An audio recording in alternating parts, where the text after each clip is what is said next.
सारे भाई ने भाई मेरी राम राम। मैं जगदीप शर्मा स्टेप अप जय सर यूट्यूब चैनल पर आपका स्वागत करता हूं। रोहतक बीजेपी कार्यालय में हूं और ओम प्रकाश धनखड़ जी ने आज पदभार संभाला है। हमारे साथ संजय भाटिया जी है। सर जी प्रणाम। अरे जगदीप भाई कैसे हैं सर आप? मजा आ गया आपको देख के। अरे sir thank you sir. Sir अब ओम प्रकाश धनखड़ जी ने ये पदभार संभाला है, अब क्या लगता है कि बड़ौदा चुनाव को किस तरीके से या क्या कुछ नया बदलाव लाएंगे उसमें?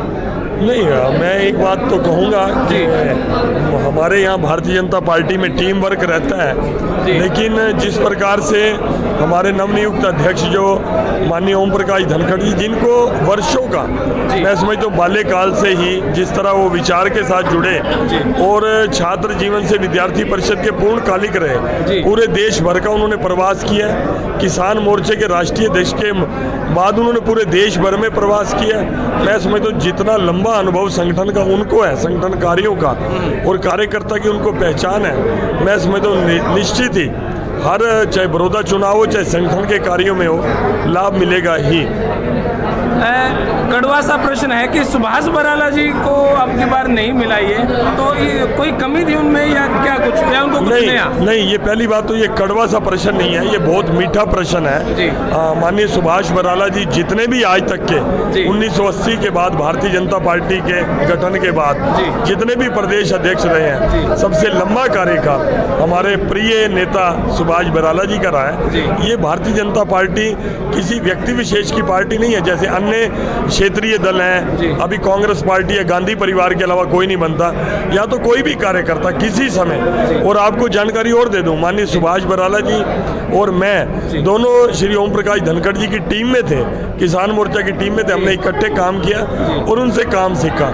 ये तो हमारे संगठन की खूबसूरती है कि जिस कार्यकर्ता को धनखड़ जी ने आगे बढ़ाया, पार्टी ने आगे बढ़ाया, ऐसे माननीय सुभाष बराला जी ने आज धनखड़ जी को जो दायित्व उनके पास था वो दायित्व उनको सौंपा है और खुशी खुशी सौंपा है। ये हमारे संगठन की खूबसूरती है। तो सर मैं बड़ौदा चुनाव पे आ जाता हूँ। बड़ौदा चुनाव की क्या स्थिति है सर? धनखड़ साहब आने के बाद कुछ बदलाव होगा कुछ? देखो, अगर बड़ौदा चुनाव के बारे में कोई सटीक जानकारी दे सकता है इस समय पूरे हरियाणा में, तो हमारा छोटा भाई जगदीप दे सकता है, क्योंकि आप गली गली गांव गांव घूमे हो, जितना मैं नहीं घूमा उतना आप घूमे हो।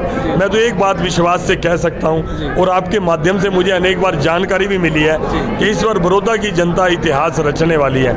इस बार बड़ौदा सरकार के साथ जाने वाली है। आपने देखा है अनेक वर्षों तक एक ही दल को वोट दिया उन्होंने, चाहे कांग्रेस से पहले दिया चाहे अब कांग्रेस को दिया, लेकिन बड़ौदा को विकास छू कर भी नहीं गया। इसलिए बड़ौदा इस बार अपना हक लेकर रहेगा और इस बार सरकार के जो 4 साल है उसके अंदर मैं समझता हूँ एक विकास की ब्यार बहेगी। ये बड़ौदा की जनता ने समझ लिया है और बार बार जो वहाँ के लोग, मैं 10-12 दिन से वहीं हूँ, आपने नोटिस भी किया होगा, आपने देखा होगा, अनेक ऐसे लोग जो ये बोलते हैं हमने पहले कभी भारतीय जनता पार्टी के साथ नहीं थे, इस बार हम भारतीय जनता पार्टी के साथ हैं। तो कितना आसान ये चुनाव या मुश्किल है? देखो, चुनाव कभी भी आसान नहीं होता। चुनाव को आसान समझने की जिसने भी भूल की है, जैसा कि हमारे जो विरोधी दल हैं वो इसको आसान समझकर मैदान में उतर रहे हैं, चुनाव को आसान नहीं समझना चाहिए। चुनाव तो चुनाव है, किस समय किसका मन कब बदल जाए ये पता नहीं, उसके लिए हम पुरजोर विश्वास करेंगे। और मैंने कल भी एक युवा कार्यकर्ता वहाँ पर बड़ी संख्या में थे गोहाना के अंदर, मैंने उनसे बात करते हुए कहा, और कुछ बुजुर्ग लोग वहाँ बैठे थे, मैंने बुजुर्गों को कहा, मैं कहा आपने अपना जीवन जी लिया, अब नया जीवन जो है वो युवा का है। आप अपने बच्चों के लिए, आप अपने पोतों के लिए, उस बड़ौदा के भविष्य के लिए एक बार, केवल एक बार भारतीय जनता पार्टी को आजमा के देखो।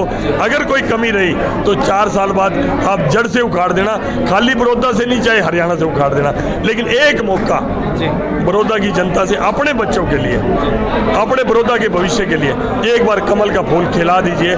मैंने बड़ी भावनात्मक अपील उनसे की थी, मैंने कोई राजनीतिक बात नहीं की थी, मैंने किसी अन्य दल की बुराई नहीं की थी। मैंने कहा था कि आपने सबको अनेक वर्षों तक मौका दिया, लेकिन हमेशा आपके साथ भेदभाव हुआ। केवल एक बार इस थोड़े से समय के लिए भारतीय जनता पार्टी को आजमाए।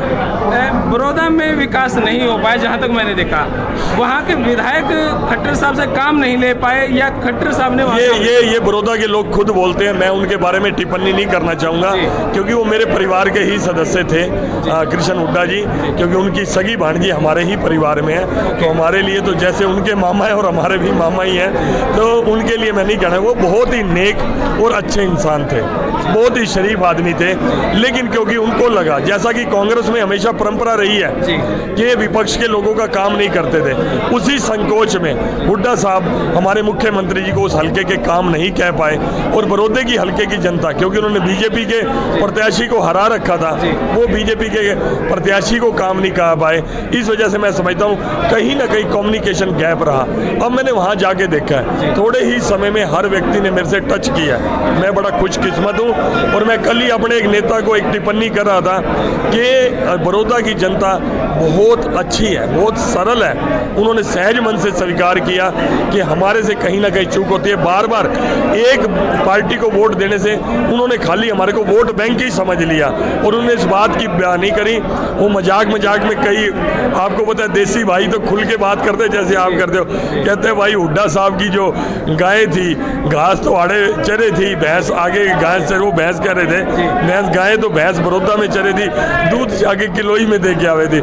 ये लोग कह रहे थे, मैं नहीं कह रहा भाई साहब, मैं तो हुड्डा साहब की भी कोई कमी नहीं कहना चाहूँगा कि बड़ौदा की जनता ने उनके ऊपर विश्वास किया, इसमें उनका भी कोई कसूर नहीं है। उनके ना काम करने के बाद भी बार बार हुड्डा साहब पे विश्वास किया, इसमें मैं हुड्डा साहब का भी कसूर नहीं मानता। मुश्किल प्रश्न अब है, टॉप 3 कौन है जिनको टिकट मिल सकती है? टॉप 3 बड़ौदा में ऐसे कोई टॉप 3 नहीं है, मैं एक ही बता दूंगा आपको टॉप 3 पूछने की जरूरत ही नहीं है। भारतीय जनता पार्टी के कार्यकर्ता से आपने प्रश्न पूछा है, भारतीय जनता पार्टी के कार्यकर्ता का केवल एक ही प्रत्याशी है, वो है कमल का फूल।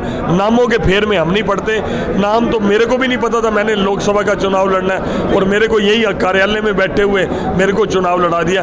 कुछ पता नहीं जगदीप भाई, अगर भारतीय जनता पार्टी के मन में आ गया तो क्या पता हमारा जगदीप भाई ये कैमरा छोड़ के यही कैंडिडेट हो जाए, कुछ पता नहीं भाई साहब। कुछ ये राहुल गांधी की पार्टी नहीं है, ये कांग्रेस पार्टी नहीं है जहां केवल और केवल एक ही परिवार का व्यक्ति सर्वोच्च रह सकता है या उसी को मौका मिलेगा। यहाँ तो कोई भी कहीं से भी बीजेपी को प्यार करने वाला भारतीय जनता पार्टी का प्रत्याशी हो सकता है। क्या ऐसा भी हो सकता है इलेक्शन जीतने के लिए भाजपा बड़ौदा से किसी भी व्यक्ति को मंत्री पद देके और फिर चुनाव लड़वाए, इस तरह के? नहीं, ये ऐसा तो नहीं है, मंत्री पद देकर चुनाव लड़ाने का कोई विषय नहीं है। हाँ, एक विश्वास मेरे मन के अंदर है कि मैं पुरजोर, क्योंकि मुझे बड़ौदा का चुनाव की जिम्मेवारी देख रेख की सौंपी है, काम तो पूरी टीम ने करना है, संजय भाटिया कुछ भी नहीं है, लेकिन क्योंकि मेरा बड़ौदा के साथ लगाव हो चुका है, मैं जरूर कहूँगा कि बड़ौदा की जनता जिसको चुने भारतीय जनता पार्टी का, उसको मैं माननीय मुख्यमंत्री से और अपनी पार्टी से और अपने केंद्रीय नेतृत्व से कहूँगा